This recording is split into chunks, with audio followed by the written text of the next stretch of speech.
A safe and successful response to a hurricane event requires planning, training, and preparation at the local level.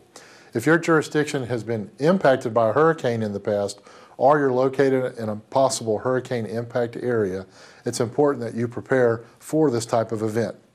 Over a typical 3-year period in the United States, we are impacted by an average of 5 hurricanes in a 3-year period, 2 of which are usually classified major. Every hurricane will impact millions of Americans over a large multi-state area. A large number of fatalities and injuries that are a result of hurricanes occur after the event happens, after the storm is over, which means they could possibly be prevented. Even areas that are well away from coastlines could be severely impacted by destructive winds, flooding, and tornadoes. Hurricanes pose the greatest threat to life and property, but tropical storms and depressions can also cause death, injury, and destruction. This topic is not a theory. This is realistic and probable. You know if your community is close to a hurricane impact area or you've suffered a hurricane before. If that is the fact, then you need to prepare now. There's no excuse.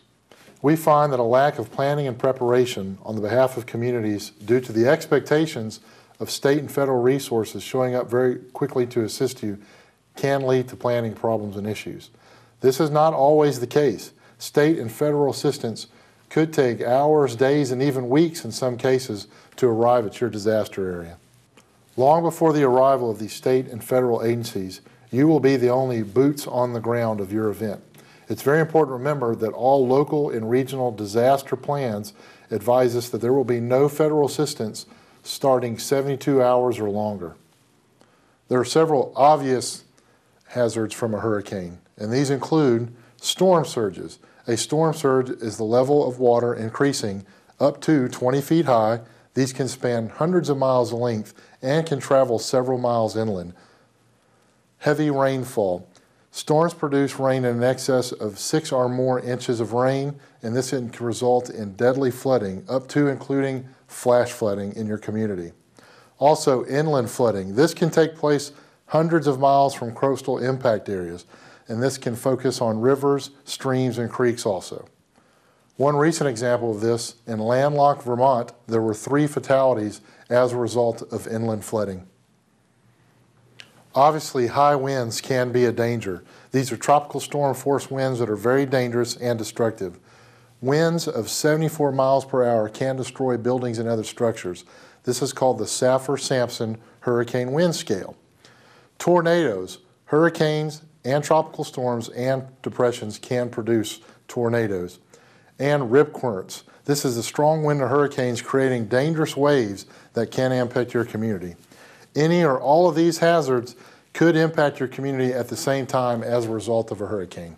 The reason we're discussing these very obvious hazards from hurricanes or tropical storms is they will be a very critical component to your planning and preparation effort. Now, we've talked about the primary hazards that are a result of the storm. We also want to talk about the secondary hazards.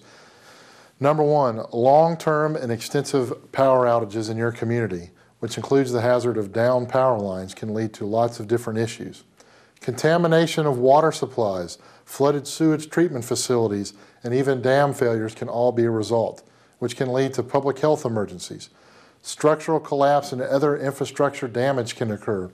And again, the reminder that many fatalities and injuries occur after the storm has passed. As we look at the primary and secondary hazards that are a result of hurricanes, there are several different issues we can look at as a result of each one of these hazards.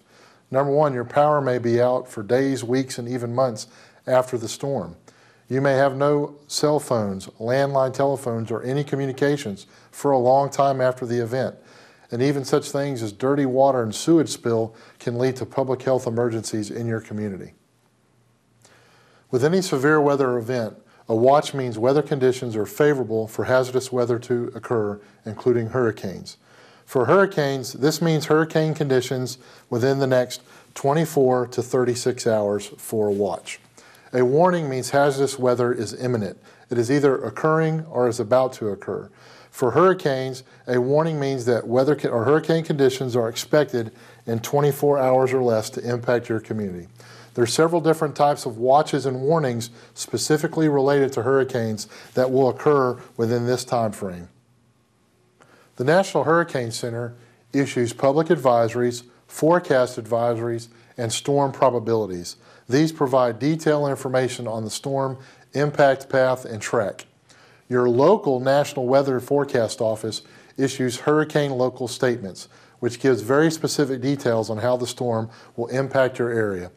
It's very important in your planning and preparation to be familiar with these different types of reports and definitions and how they will impact your planning and response efforts. More details and definitions can be found at weather.gov.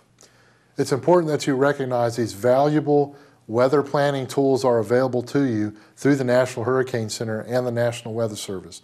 They will help you make your critical decisions on such things as evacuations, when to close school, and when to call in extra duty personnel. So it's important to remember that if your community is in the likely path of a hurricane several days out from a possible hurricane strike, you need to start monitoring these websites, monitoring these messages, and monitoring this information. So from the Public Safety Agency standpoint, during a hurricane or any type of severe weather, you probably need to start watching a little bit more than your local news forecast, because that's not enough detailed information for you to make critical decisions. Hurricanes are categorized through Category 1 to 5. Hurricanes reaching Category 3 or higher are considered major hurricanes because of the potential for significant loss of life and damage. But it's very important to remember that Category 1 and 2 storms are still very dangerous and require planning, preparation, and response measures. Even tropical storms can be very dangerous. One good example is the slow-moving Tropical Storm Allison in early 2001 in Houston, Texas, produced over 40 inches of rain, killing 41 people and causing over $5 billion in damage. So any tropical storm, any depression, or any category hurricane can be a dangerous event. So it's important to remember, even with smaller hurricanes, you still can get flooding and death as a result of these storms. U.S. hurricane warning systems have provided adequate time now for people in coastal areas to evacuate further inland. But due to the population growth in these areas, it's very difficult to evacuate these people, even with timely notification systems, due to the fact that the infrastructure in the roads have not kept up with the population growth. Also, the majority of people who live in coastal areas have never experienced a major hurricane or hurricane impact. They have been through weaker storms, which has given them the false sense of security. This can lead to delayed actions by the public and them not following orders from elected officials or public officials on evacuating. What this means in any size community, you may have a certain segment of the population that does not believe they want to evacuate or that they think they need to evacuate. So you will need to plan on that process of how do we handle these individuals in this community after the storm has impacted. It's important not to get a false sense of security when an evacuation order is given, as many individuals will, one, not want to leave, and two, will refuse to leave the area. All East Coast and Gulf of Mexico coastal areas are subject to hurricanes and have been impacted before by hurricanes. Parts of the southwestern United States and Pacific Coast states also experience heavy rains and flooding that are a result of hurricanes spawned off the coast of Mexico. This is important to remember because over half of the states in the United States have been or can be impacted by a hurricane, even in areas that maybe have not had one happen in quite some time. The hurricane threat is a known hazard that annually we do have to plan and prepare for. Atlantic hurricane season lasts from June to November, with the peak season from mid-August to late October. The Eastern Pacific hurricane season begins May and ends in November. So again, we know this is going to happen every year and we need to start our planning process, and we can't wait till hurricane season starts.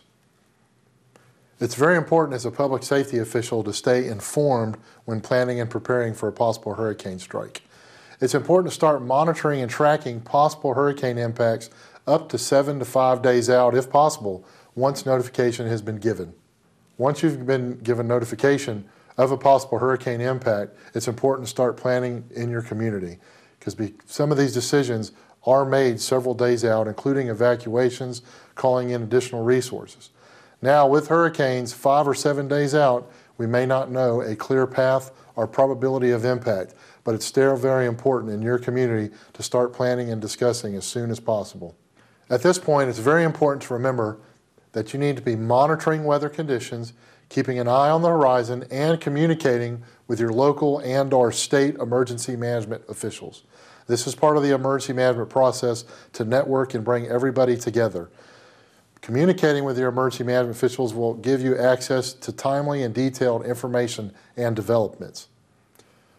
One of the things that state, local, regional emergency management may be doing at this point is communicating via conference calls with everyone and sending out messages and bulletins that will provide detailed information. If you can connect with your emergency management officials, it will allow you access to this information. Local public safety officials may not, one, know that there is even an emergency management person in their area or community, and two, how to reach that person. So now's the time to reach out and identify who your local emergency management official is. It could be at the town level, the county level, the regional level, or the state level. But now it's important to identify who that person is and how to contact them. Lots of local public safety officials may not even realize who their local emergency management official is or what resources this person or agency can bring to the table. These resources can include local, state, and federal resources, deployable resources, extra law enforcement officers, extra fire and rescue resources, mobile field hospitals, mobile feeding stations, aviation assets, beans, bullets, and all kinds of other resources are available. So you need to reach out to your local emergency management official and start this discussion now. If you're not constantly in contact with your local emergency management officials, maybe a month or two before hurricane season begins would be a good time to reach out to this individual and see what planning and preparation is already taking place in your community or your region. The National Weather Service coordinates a volunteer organization called Skywarn.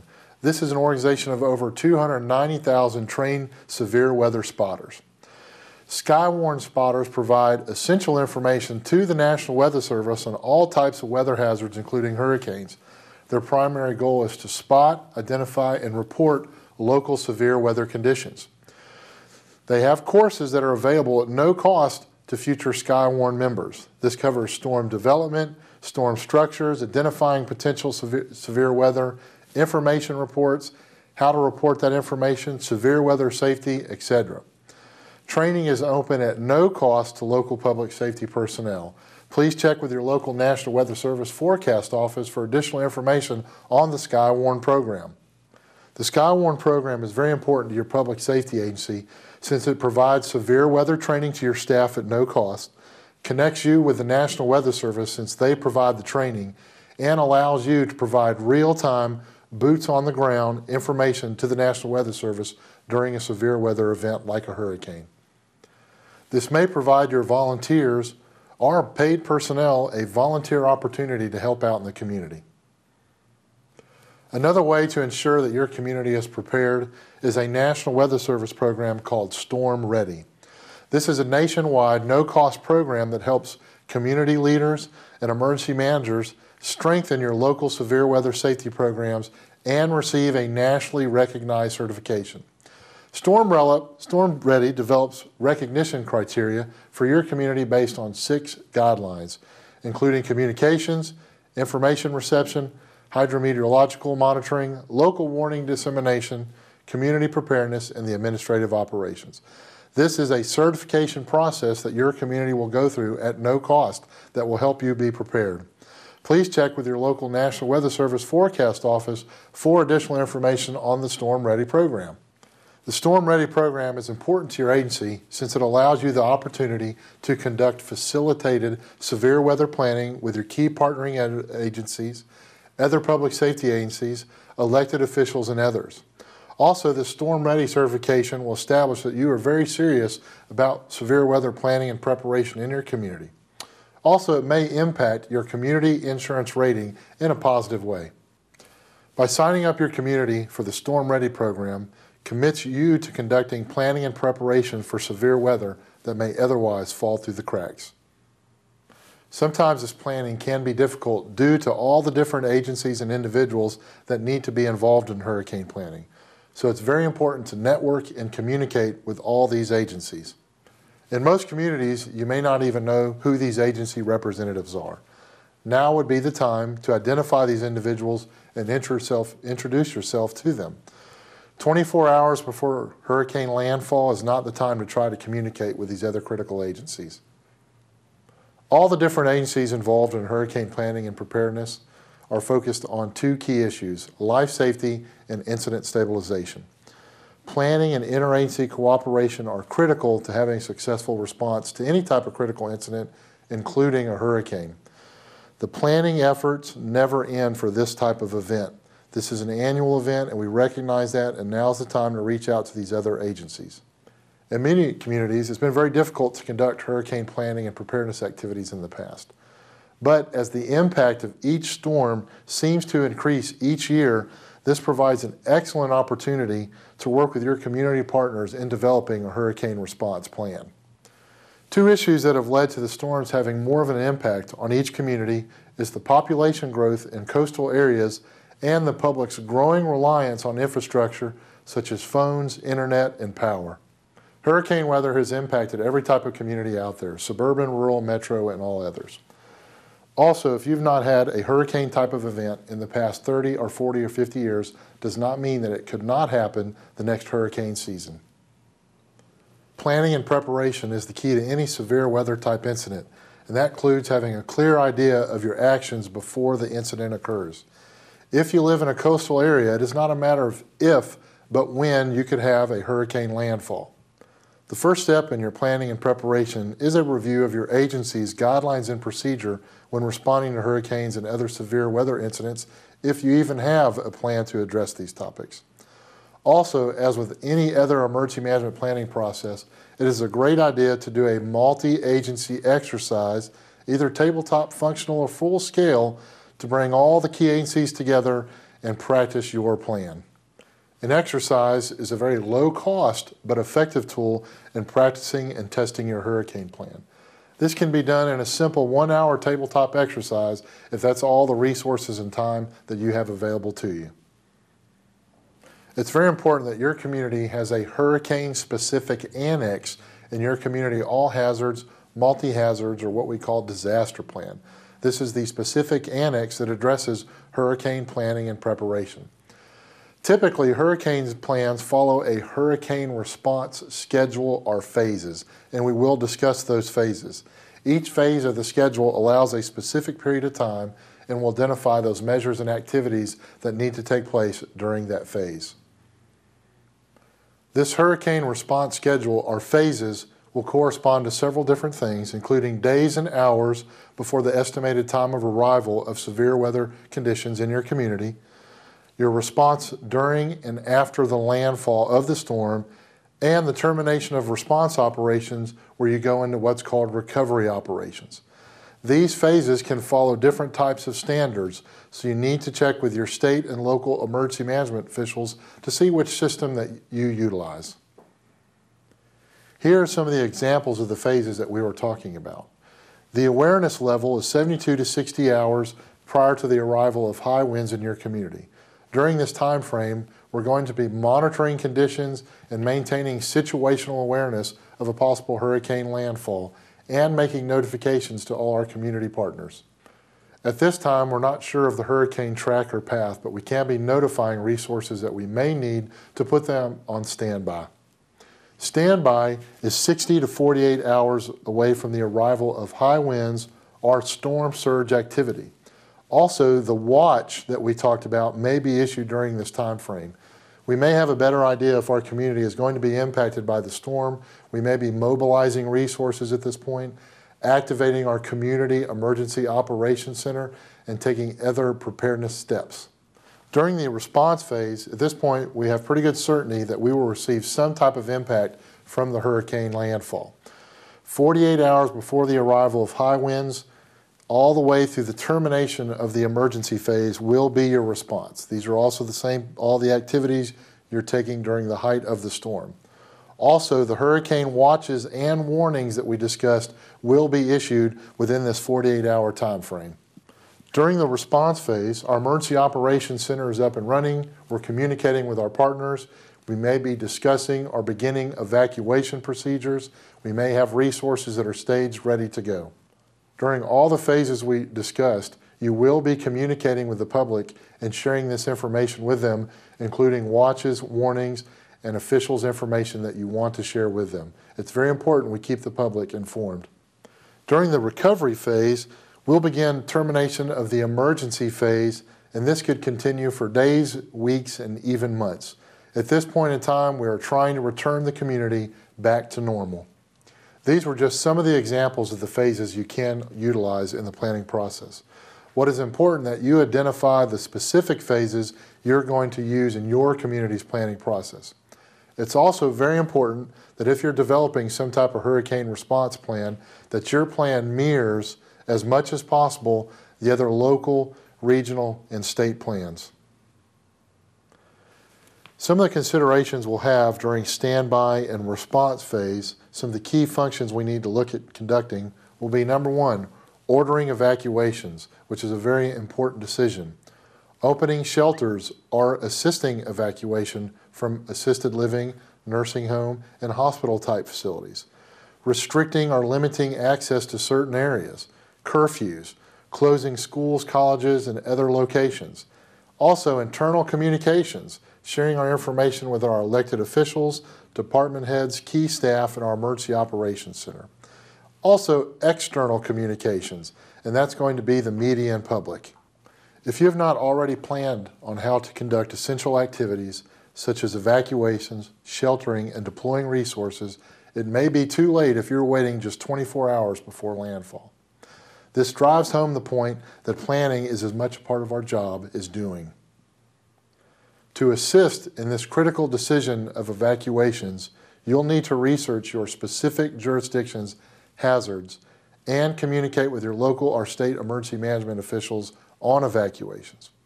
Also, it's important to remember that all evacuations must be completed before the arrival of high winds or other dangerous hazards. This could be one of the most dramatic decisions you may have to make in your community when related to hurricanes. It will be very important to communicate with your state and local emergency management officials if and when you need to make the decision to evacuate. Part of the evacuation planning process is identifying the special evacuation zones. These can follow roads, natural and man-made geographic features, population density areas, and other type of features. It's up to you to identify these as part of your planning process. The second part is to designate the evacuation routes for each one of these zones. The state may be identifying major highways and interstates as their evacuation routes and zones.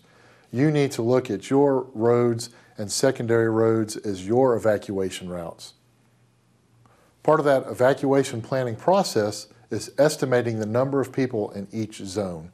That will help make critical decisions on how long, how far in advance that you will be evacuating people.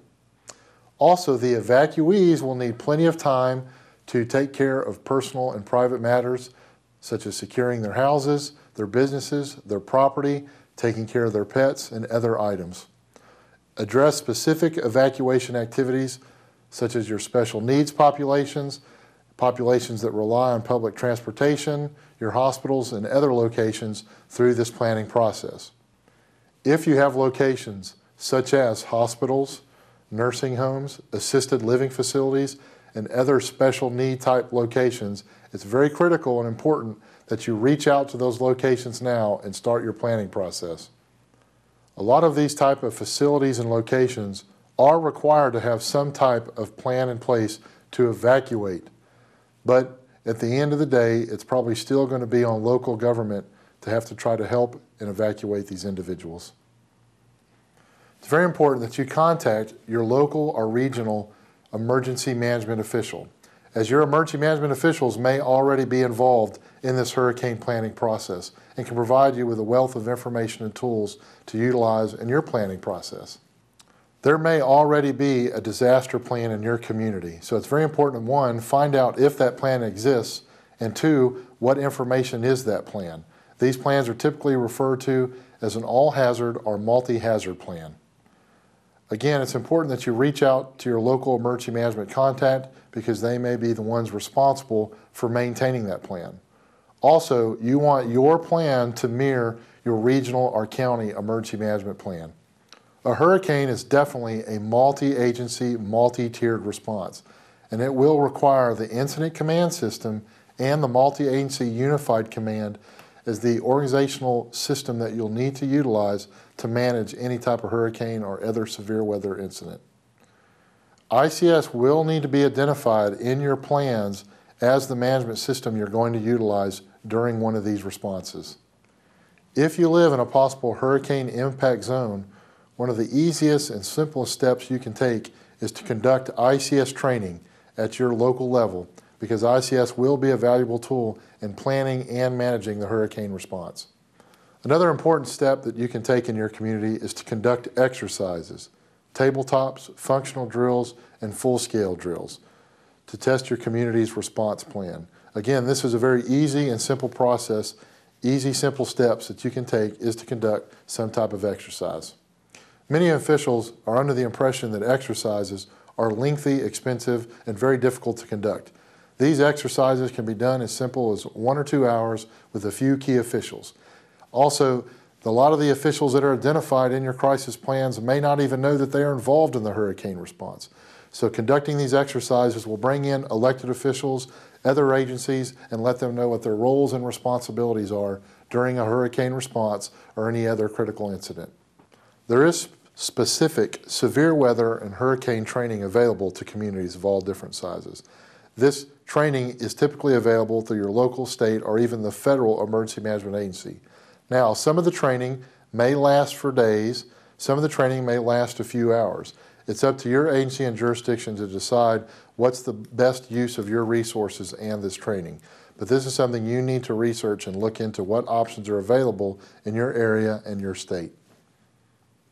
With any disaster plan, you need to have short, clear plans to mobilize the right resources, the right personnel, rapidly using the incident command system. You then need to identify other plans for specific contingencies that are either worst case or reasonably likely. This would include your hurricane annex. Avoid very cumbersome generic plans that tend to bog down and be the dust collector in your office. These plans also need to include 2 types of communications. Internal communications, that's communicating with the other agencies in your emergency operations center, and external communications, and that's communicating with the public and the media. Within your community, in conjunction with emergency management, you need to designate and train a crisis team. This is the team or the group that's going to be putting together your crisis plan. And a plan is only as good as the team that implements it. Research shows us that 8 out of 10 CEOs of large corporations rely on their crisis teams more than their crisis plans. So when we have a crisis team, we need to drill your team, and we've discussed this. You need to conduct exercises and training for your crisis teams. The most important point to remember is a trained and experienced crisis team works better than the best written plans for any type of high impact or disaster type of event. It's important that we have a plan, and the team will get its experience from developing, building, and testing that plan, but a good team will take you through any disaster. In closing, it's very important to remember our phases of the hurricane response. The first phase, not identified on the chart, is the planning phase. We begin this phase way before the hurricane ever makes landfall. We can start that planning phase today. This is where we're working with our partnering agencies and our community agencies on how to plan for the response. The next phase is the awareness phase, where we're 72 to 60 hours out from landfall. At this point, we're monitoring the storm, making the appropriate notifications, and communicating with key personnel. The next phase is the standby phase. Now we're looking at 60 to 48 hours until landfall. At this point, we're activating our emergency operations center, we're notifying the proper agencies and resources, and we're starting to communicate with the public. Now we're to the most critical phase, the response phase. This is occurring 48 hours out until landfall. During the response phase, we're going to have a full-blown Emergency Operations Center activation. We're going to be deploying and staging resources and manpower, opening shelters for the community, and ordering evacuations. Final but last is the recovery operation, or recovery phase. We're going to start beginning cleanup and recovery operations as soon as possible, getting the roads open, schools back open, trying to return our community to normal as soon as possible.